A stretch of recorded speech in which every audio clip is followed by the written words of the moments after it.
Јас сум родена двор до двор со Ванги. Како дете слушах од мајка ми за неја.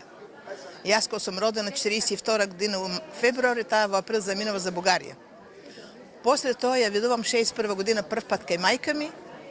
После поминаа неколку години и мојот живот имаше некои претумбации и почнах постојано да одам кај неја.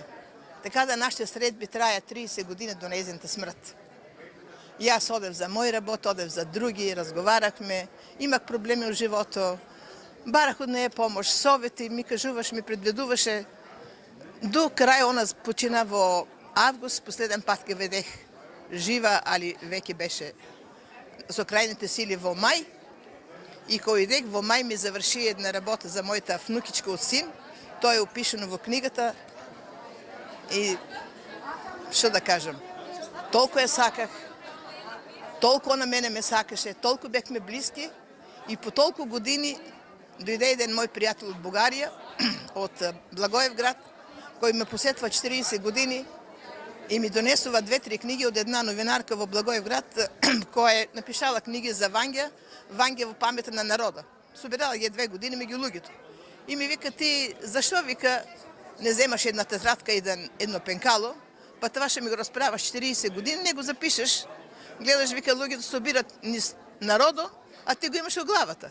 И човекот замина си по 2 дена и не мене некој како да ми преработи. А това јас го реплицирам постојано на сите, на колешки, на блиски. И това е во мојата меморија, значи 30 години, 40 години. И така, тоа беше есента.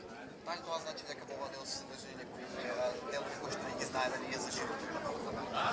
Во тоа дело е опишено моите средби со неја. Јас не нафлевам она што на другите кажала, што за другите правила. Давам и општ осврт за неја, кој беше, што работеше. Во првиот дел Вања, кога почнува и јас, тук сме двете веќе испреплетени. Заеднички. Дали тоа е ваше прво дело или можете и некој? Имате? Тоа е мој прво дело. Јас како ученичка спишувах проза, поезија, нели? И од тога веќе не сум се бавила, инако читам доста книги и до ден денеска постојано читам книги, това ми е како хоби. Може би и нешто друго ќе излезе, така имам некоја намера. Ова книга најмногу за која возраст е погодна за читање? Кој може се да ја чита? Таа книга може секој да ја прочита. Сигурно мали деца од основна школа нема да ги интересира, али поголемите ќе ga прочетат и е така една интересна книга да четене. Кога ќе ја фатиш, мислам, оти во еден дак ќе ја прочеташ.